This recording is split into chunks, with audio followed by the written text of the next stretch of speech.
whole lot of herds of humans that you can, that you can just I slaughter and turn into steaks. I mean, I was just going with the whole spore thing. I mean, there's nothing to say that the course that our evolution has taken has been the natural course that our evolution would have taken had we not been exposed to those spores. Mm-hmm. You don't know. Yeah. No, both of them. Although I do like Joe's theory a little bit better. Yeah, because you guys don't like the idea. Cattle. You don't like the idea of benevolent aliens. You No. guys are always like, oh, aliens, they're No. evil and I horrible. want the Joe cattle line. There's what is it? Omicron Persei I-8, and they've got a whole host of clones of Joe that are just walking around talking about submarines before they get cut up into I know. Until their human horn are harvested. They ain't gonna take me alive.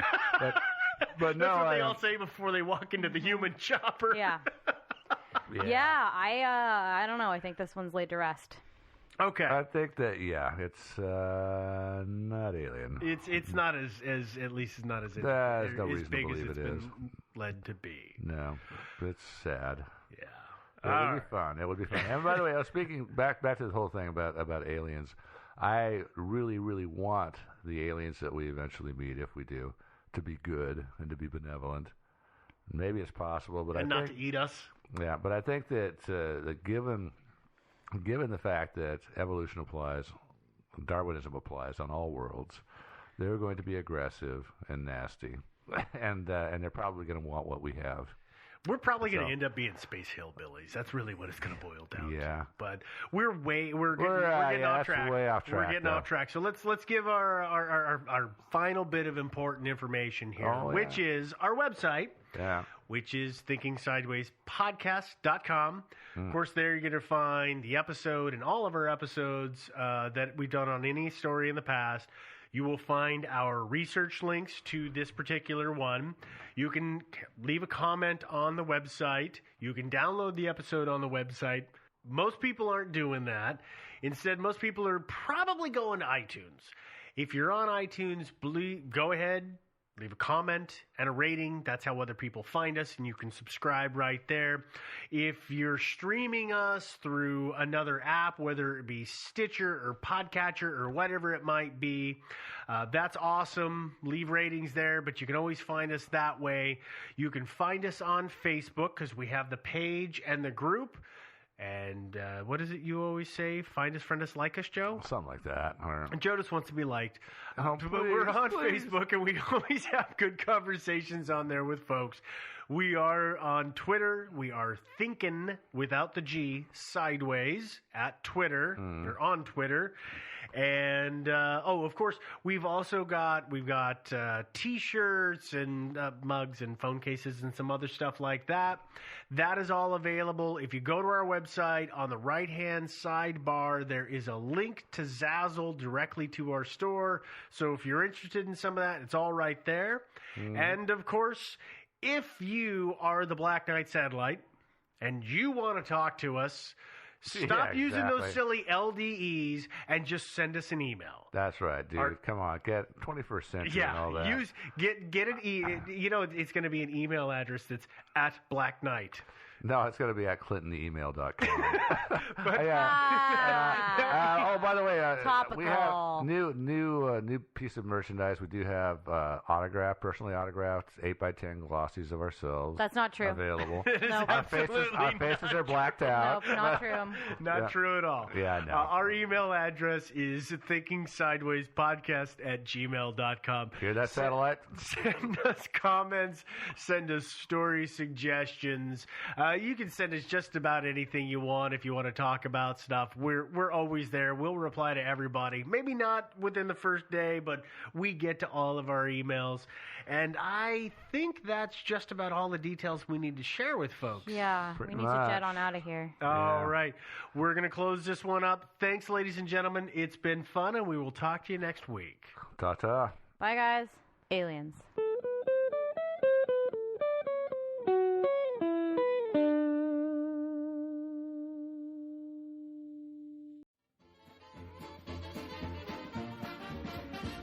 Thinking Sideways. I don't understand. Does not compute. You never know. Insufficient data to formulate a reply. What? Stories sideways of things we simply don't know the answer to. Hey, everybody, and welcome again to another episode of Thinking Sideways. I'm Steve, of course, joined by my lovely co-hosts, Joe. And Devin. and once again, we've got a little bit of a mystery. Well, actually, it's kind of a story, kind of a mystery, but unlike most of them, we've actually got a good bit of information to reveal. Yeah, we've got. This is true, too. Yeah. But we're going to save that bit for the end. We do have a big reveal. We actually did get some kind of insider exclusive information about this, and we're really stoked about it. Mm-hmm. Yeah. Before we get into the story itself, I do just want to real quick say thank you to Nicole who sent this in. She sent it to us 6 months ago or so. And I apologize for taking so long to get to it. Probably shouldn't apologize because that's probably going to be most of our Most of them are. because we're trying to work them in chronological order.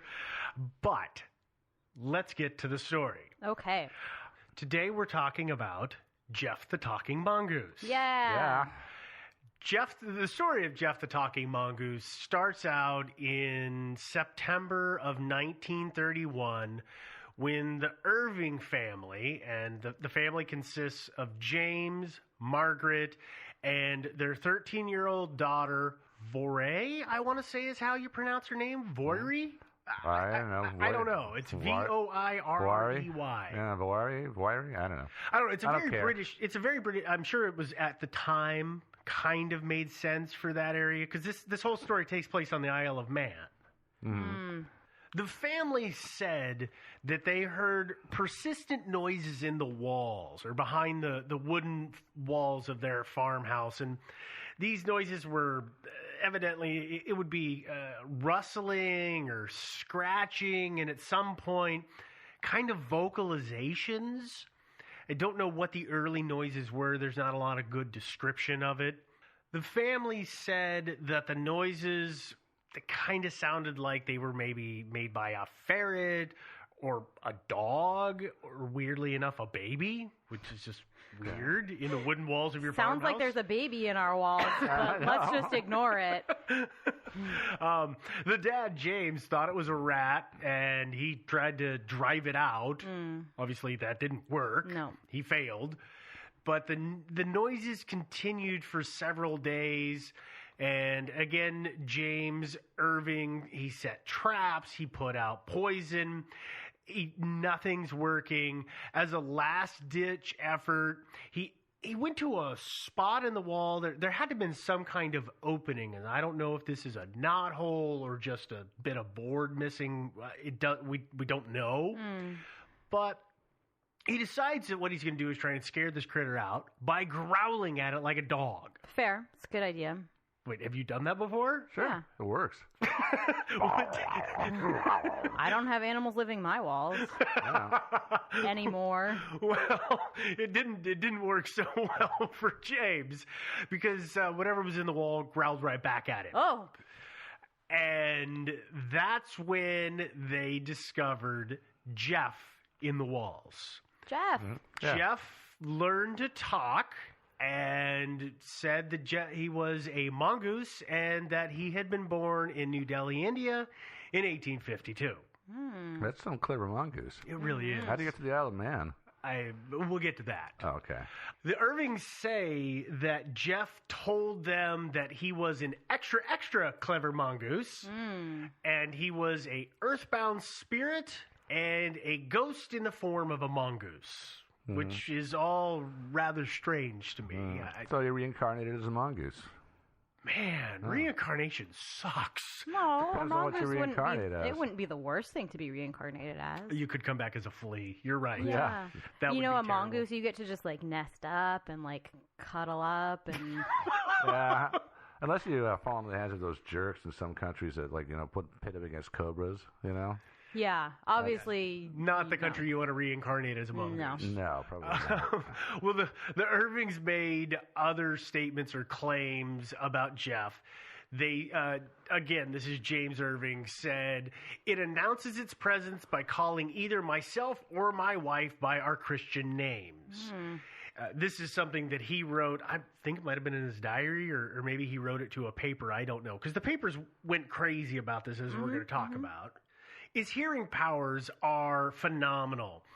It's no use whispering. It detects whispers 15 to 20 feet away, tells you that you're whispering, and then repeats exactly what one has to say, which sounds like a jerkish move to me. Yeah, that's interesting, actually, that that Jim refers to Jeff as an it.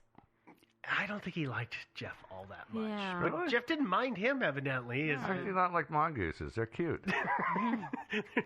They look like little versions of... Well, they look like a ferret, basically. Kind of like a ferret, but They're cute enough. Yeah. Well, Jeff was a good guard for the house. Jeff would tell them when someone was approaching the house, and would also tell them when dogs that he didn't recognize were coming to the house. If somebody had forgot to put the fire out at night, Jeff evidently was the one that would go down and shut the flue down and tamp the fire, or to put the fire out, which is an awfully nice thing to do, and would wake people up if they overslept. hey, my cats do that. If they did actually get mice in their house, Jeff would get rid of them. But Jeff said that Jeff didn't want to kill them, would actually just scare the mice away, which... Okay, I guess, but that means to me they'd come back. But hey, what do I know? I'm not a mongoose. The Irvings, well, they fed Jeff not exactly the normal fare that I would say a mongoose should be eating. I mean, what do you think about this diet, Devin? We've got biscuits, chocolates, bananas, and any other food that they had around. Well, that sounds like, what the Brits eat anyways. So. Yeah. Is that's not the standard diet for British people? I don't think it is. No? No, it's bangers and mash. Oh. Yeah. Jeff probably would have loved some bangers and mash. I bet he would.